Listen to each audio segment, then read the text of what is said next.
Siyempre ma'am, una, DJ Garud request na ma'am, di ba? So he is appealing na kung po pwede niyang pigilan or na yung PNP para, and particularly si ang tinuturo niya kasi dito si former Senator Antonio Trillanes. So and of course you with other authorities together with the PNP na siyempre ang tingin niya kasi sa kanila is yung mga kalaban niya kasi sila yung nag-file ng case against him doon sa ICC. So ngayon, pwede ba kasing magsampa ng apela or petition si Senator Ronald De La Rosa. So sa tingin naman natin, that is the right of every individual. Okay, na kung meron kang halimbawa, merong ikasasagawang aresto sa'yo, even in the local scene, halimbawa dito sa Pilipinas, so kung ikaw ay huhulihin, siyempre meron kang, there are what we call legal remedies for you to be able to skip this what we call arrest. So ngayon, sa punto na to, ang ginawa ng panig ni Senator De La Rosa is to ask the temporary restraining order or injunction laban sa kanyang arrest at yung pakikipag-coordinate ng ating bansa, okay, yung particularly yung ating gobyerno sa ICC. So, syempre karapatan niya yan bilang isang individual dito sa Pilipinas kasi nakasadyan sa ating constitution.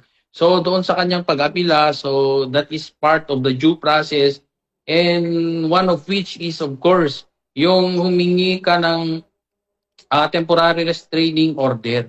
So yan naman yung ano niya, yung punto natin dito. So of course going to the point of the side of Senator De La Rosa, so sa belief nila humingi na ng ganito na humihingi sila sa ating korte ng ganitong remedy dahil sa tingin nila walang jurisdiction ang ICC sa kanya. Dahil nga, as far as you can remember, yung ating membership with the ICC, di ba, nag-back out ang Pilipinas since 2019. So, dahil doon, uulitin na ulit natin, gaya ng sinabi natin before na wala daw basehan. Okay, malinaw na walang batas o basehan sa proseso kung paano isusuko ang isang Pilipino sa ICC. So ngayon, siyempre yan ang kanyang panig. Okay, sa paningin ng kanyang mga abogado. So hindi ko panig yon, hindi yan panig ng kung sino man or yung ating korte, but then that is just yung panig ng ni Senator De La Rosa at kanyang abogado. So, but of course, yung panig nila, meron ding panig yung ating grupo ni na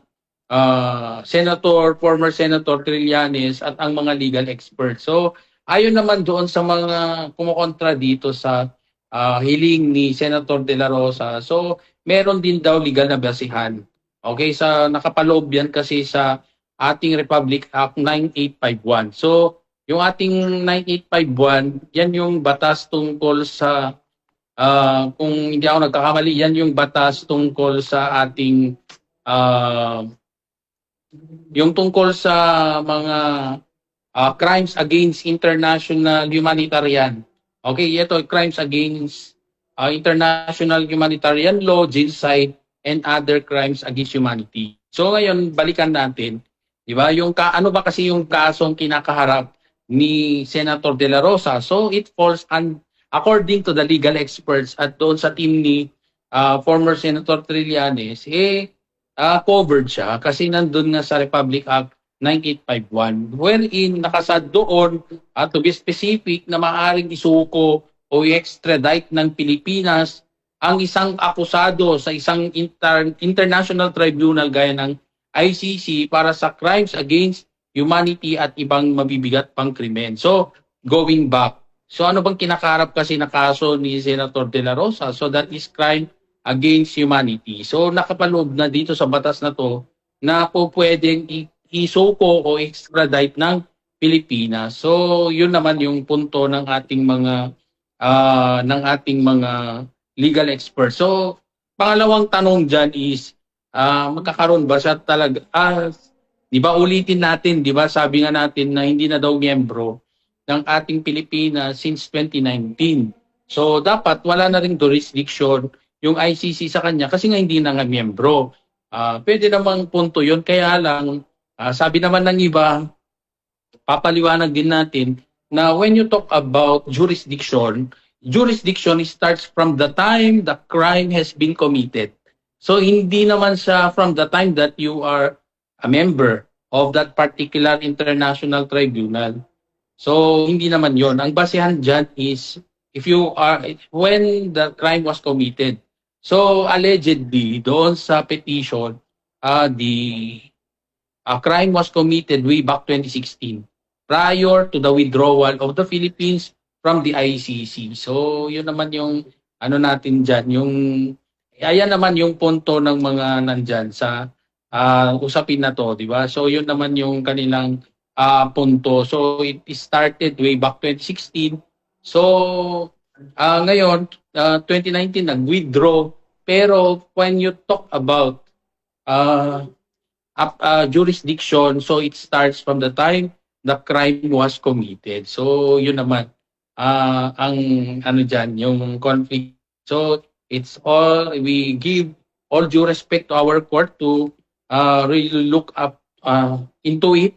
Okay, kung ano ba, kung ano ba niya i-acknowledge niya yung punto ng panig ni Senator De La Rosa or yung panig ng mga kumukontra doon sa petition ni Senator De La Rosa. So ngayon, di ba meron ngang nagsinagawang parang ang tawag doon, yung merong, di ba may nangyari doon sa Senado, nagkagulo sila. And then, bakit kasi kailangan nagtago ni Senator De La Rosa? Kasi nga kung hindi pa naman approved within the period of 72 hours yung kanyang petition, if will it siyempre ang presumption is siyempre pwede pa siyang hulihin, kaya they are taking all the means to catch him kasi hindi pa naman effective yung 72 hours. Okay, so antayin nila yung 72 hours bago mag-lapse yon.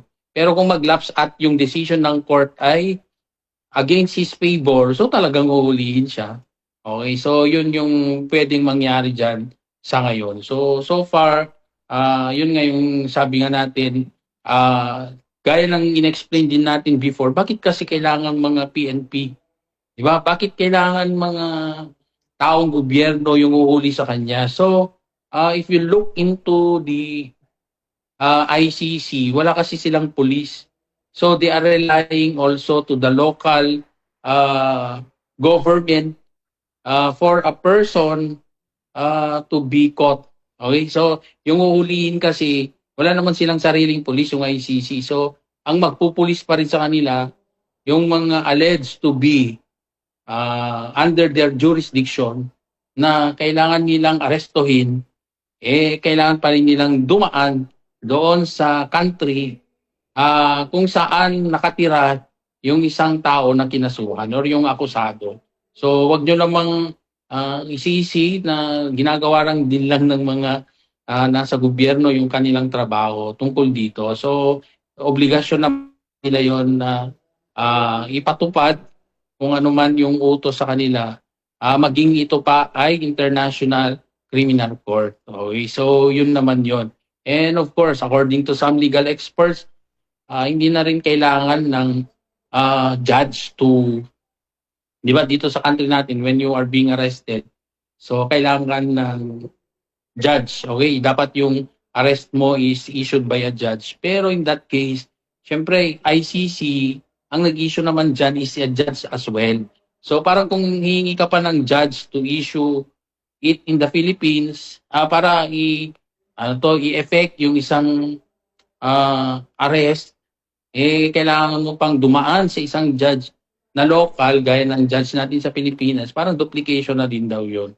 Okay, so yun naman yung mga pananaw tungkol dyan. So, but then again, yun nga, yun naman yung ano nila, yung punto ngayon. So, nasa ating mga tayo naman, panood lang tayo kung anong mangyayari dito.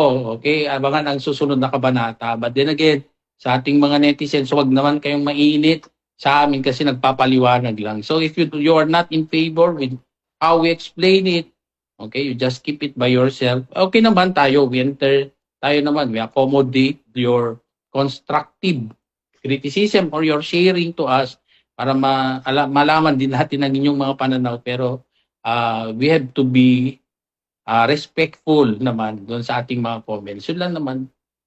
Exactly. Yes, Yes, ako na mga rod, attorney, nagruna kit napudot nga mapagsasaritaan dayto and we have different perspectives, opinions, comment, siknan iti dating nga banag kasi nagdudumamot dagitay pamati tayo, ano ana iti patsen tayo, siknan ka digitoy. But attorney, dito itatanga pa ng prut-prutehar tibiyang ti Senado, particularly some senators, and they even kwapay nga person of interest ni Senator Robin Padilla kadeti panagpukaw ni Senator Bato de la Rosa. So mabalin ka ding amin, attorney, nga kastoy at aramidan dagitay sumagmamano nga senator. Is it this an obstruction of justice? Kasi yes, handa yun lang kayat ang kikita. nga maisuko, handa kayat nga matiliw ni Senator Bato de la Rosa. Oh, yes, yun nga din ang nakikita natin dyan. So, although it still depends upon the situation, pero the way he did it, di ba? Kasi, di ba, merong ang halata ng yung pagkakasabi nila, hindi namin isusuko yung aming kasamahan. So, yun yung mga statements nila. So, ako naman, kung doon lang ako magbe-base with those statements, okay, and the fact that there is already a valid warrant of arrest, okay, na naka ano na, 'di ba? Meron ng warrant of arrest. So meron ng basis for the conduct of that arrest. And being an official, ikaw pa yung namuno para harangin yung pag-aresto. So and of course, ngayon, lalo na ngayon, 'di ba? Nagkubli na o nagtago na yung ating akusado. And of course, with that they use their influence or their power of their office to stop the legal process. So with that incidence alone, okay, yung mga circumstances na yan would already constitute illegal obstruction. Okay, so meron ng ano diyan, obstruction of justice na nakapaloob sa ating Presidential Decree 1829. So, sa tingin ko, yun na yun. Pero kung sakali naman na hindi ito magfo-fall, okay, na it will not constitute, that act does not constitute obstruction of justice, kung ito ay kung yan ba ay it's a form of Senate protective custody na naaayon sa rules ng Senado. So, yun naman ang sasagutin nila. Kung gusto nilang patunayan na hindi ito obstruction of justice kasi nga we are only acting on the power of the Senate with regards to protective custody, which is in our rules. So sa pwedeng sabihin yun, or yun ba ay it's an act of security protection na may banta sa buhay ni Senator De La Rosa, kung yun ang mga dahilan kung bakit nila pinoproteksyonan si Senator De La Rosa, so it can be considered legal. Okay, pero sa tingin ninyo, so tatanong natin sa mga netizen, sa tingin niyo ba all of these protection measures that are being done by the Senate falls under an illegal or it falls under an a legal act or illegal? Okay, so obstruction ba yan? So sa tingin ninyo, so sa inyo na iiwan yan. So binigyan na namin kayo ni Ma'am Janice ng idea. So nasa inyo na yung mag-judge kung sa tingin niyo illegal yun or legal. Okay, so yun naman. So kung meron yun, para lang tiyakin yung that the due process will be secured to him, Di ba? Ginagawa yan ng Senado, part of its protective power. Okay, so part of security protection, okay, para tiyakin ang due process. So that would be a ground to make that act legal. Exactly, attorney talaga. Kasi di na anan di kastuyan iti pasama kita na para kanya ka, para kanyak mat, kita talagang pananglapod ang panangtudan iti hustisya kadigit tinagbalin na biktima. Although hanmat amin, ano kakatahamat amin nga rigijay natay ang ribo-ribo kadeti war on drugs ket sang may konektar kani Senator Bato de la Rosa, but some of them laeng no Jack Mariro attorney kadigito di ba? Okay, so with that, I've yet to see a copy of the complaint kung ano bang nakapaloob doon. Kasi nga, although, yun nga, meron kasing chain of command na sinasabi na po pwede silang, they can be accountable to.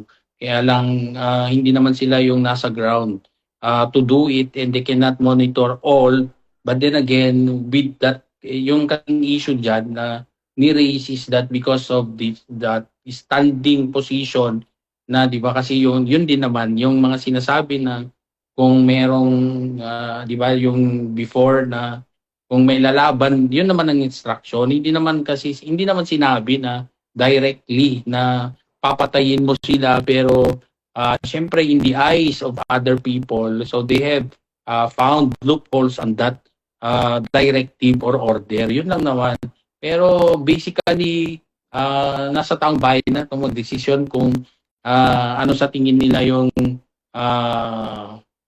kung yung panahon na yon do we benefit from it, kasi parang namang sa tingin naman ng karamihan medyo naging tahimik ang Pilipinas, medyo walang mga issue ng hindi walang kinakatakutang mga lugar dahil nga doon sa maigting na pagpapatupad ng anti-drug campaign. Kaya lang siyempre, hindi naman in every program it is not perfect.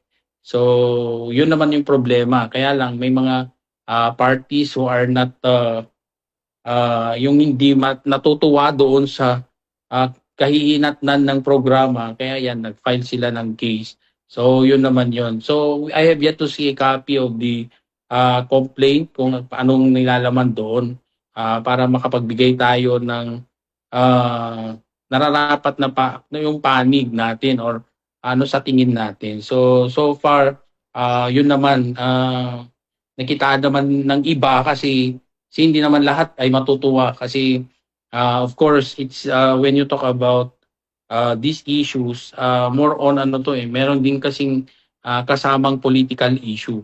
So hopefully at the end of the day yun pa rin ang mananig pa rin is yung hustisya na karapat dapat sa bawat Pilipino. So hindi na sana yung about politics but more of the justice.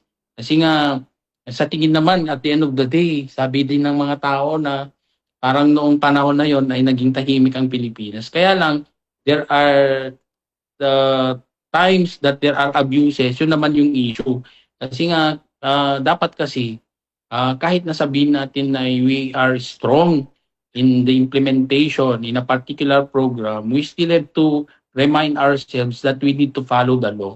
Kasi what for that we had laws if in the first place we will be the first to violate it? Yun naman yung issue. Kaya lagi kong pinapaalala when it comes to my students na magiging future police officers or law enforcers for that matter, lagi yung tatandaan na meron tayong batas. We did not make it for us to violate.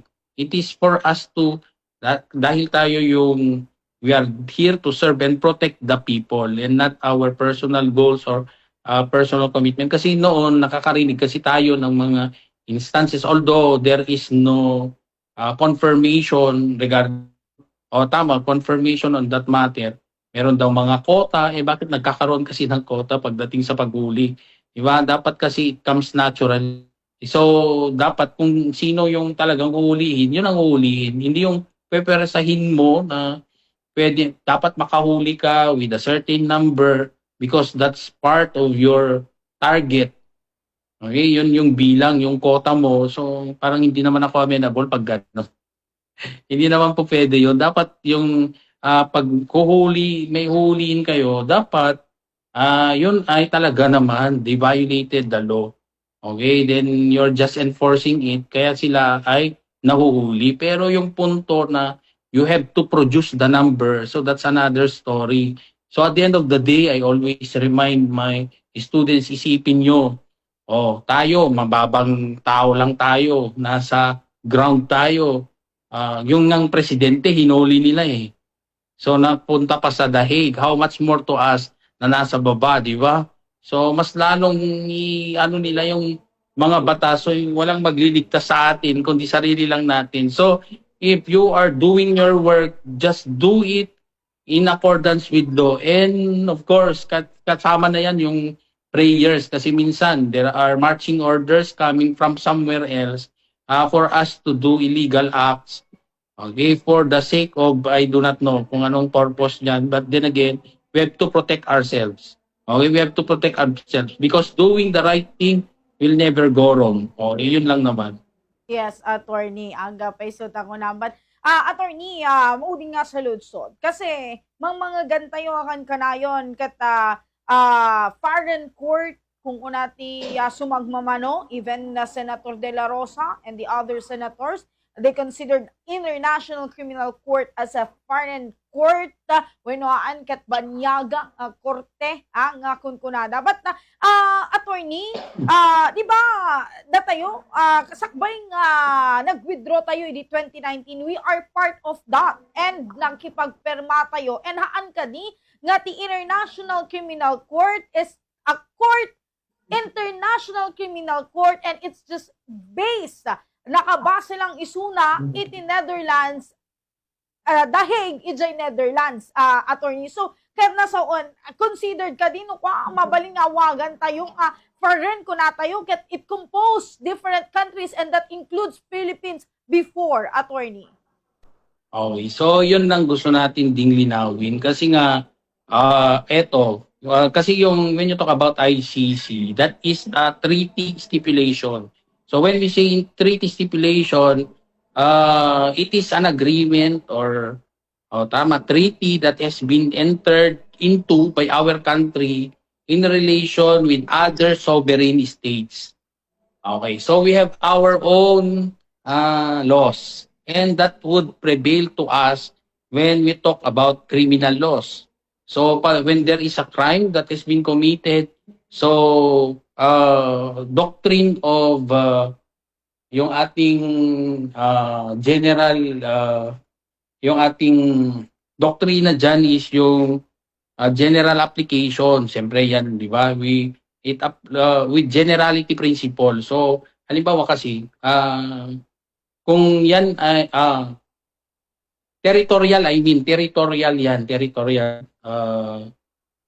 Yung ating territoriality principle. So kung if that crime happens in the Philippines, so it should be within our the prosecution of that particular crime should be done in the Philippines. Kasi that happened in the Philippines. So that is the doctrine of territorial jurisdiction. Territoriality principle. So that's as a general rule, so dapat kung yan ay krimen nangyari sa Pilipinas, dito sa Pilipinas, itatry yung case. Okay, so moving forward, another, yung parang kasing ano yan eh, parang intertwine. So yung kanina na diniscuss natin about yung Republic Act 9851. So ito naman, yung ating tungkol sa mga crimes against international humanitarian law, genocide, and other crimes against humanity. So ngayon, ang kaso na kinakaharap ni Senator De La Rosa falls under this kasi nga they regarded yung ating tokhang, yung mga naging, dahil nga sa dami daw ng mga victims during the war on drugs. So it falls under crimes against humanity na nagfo-fall under this Republic Act 9851. So, yun naman yung contention ng iba. So, iba, yung sabi ko sa inyo, nag-intertwine na yan. So, ngayon, ano ba talaga dapat ang masusunod? So, is it the territoriality principle under our criminal law or yung ito ng RA 9851? So, ngayon, ang tanong ulit is, although, basically, when you talk about crimes, dapat it should be, we are a sovereign country, so dapat hindi tayo na-influensyahan with other countries. Kaya lang kasi, the fact that we have entered into that treaty, okay, so pumasok tayo sa kasunduan with other countries that if there are issues against crimes against humanity, so dapat you are under the jurisdiction of the International Criminal Court. Okay, so kung ang question nila is, it's because we are not anymore a member since 2019, then again, ulitin ko na when you talk about jurisdiction in a particular criminal or a particular crime, like crimes against humanity or any other crimes, it commences from the time when that crime was committed. Yung commission of that crime is way back 2016. Okay, so moving on. So ngayon, balik tayo doon sa konsepto ng international law dyan, di ba? So sabihin natin na national law prevails over international law about a particular citizen of a country dito sa Pilipinas. Kaya lang kasi, meron tayong yung RA 989581. So meron tayo noon. Now we have to, na nakapaloob doon na if it falls under crimes against humanity, dapat, you have to, halimbawa yung suspect ay dito na under jurisdiction ng ICC, we have to surrender that person to the International Criminal Court kasi yun ang nakapaloob sa batas ng ICC. So ngayon, ano ang basehan naman? Bakit we need to adhere to that? Because meron tayong tinatawag na doctrine of incorporation, which is under our Article 2, Section 2 of the 1987 Constitution, wherein nakapaloob doon na the Philippines should adopt the generally accepted principles of international law as part of the law of the land. So, ibig lang sabihin na ang generally accepted principles of international law ay maaaring otomatikong kilalanin ng Pilipinas. Dahil nga doon pumasok tayo doon. Okay, doon sa natin. Okay, so when it comes to treaty stipulations, transformation naman yan. So treaty of international agreement which has been approved by our domestic laws before it will take effect to us, gaya ng Rome Statute, di ba? So we have ratified that.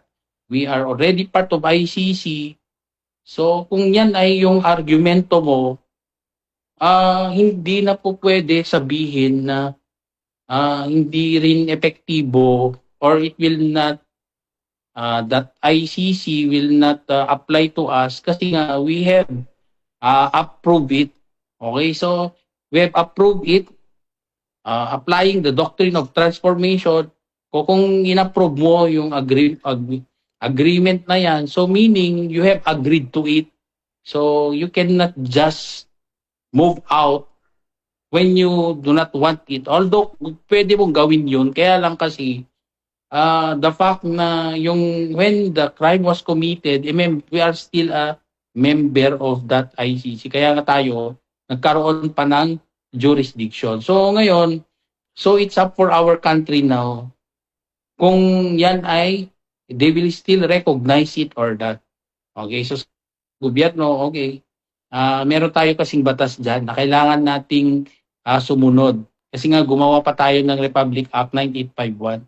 So kailangan nating sumunod dyan. So we have to adhere to it. So yun naman ang depensa ng gobyerno. So everybody has a basis. O, tingnan na lang natin kung what will prevail in the future. Okay.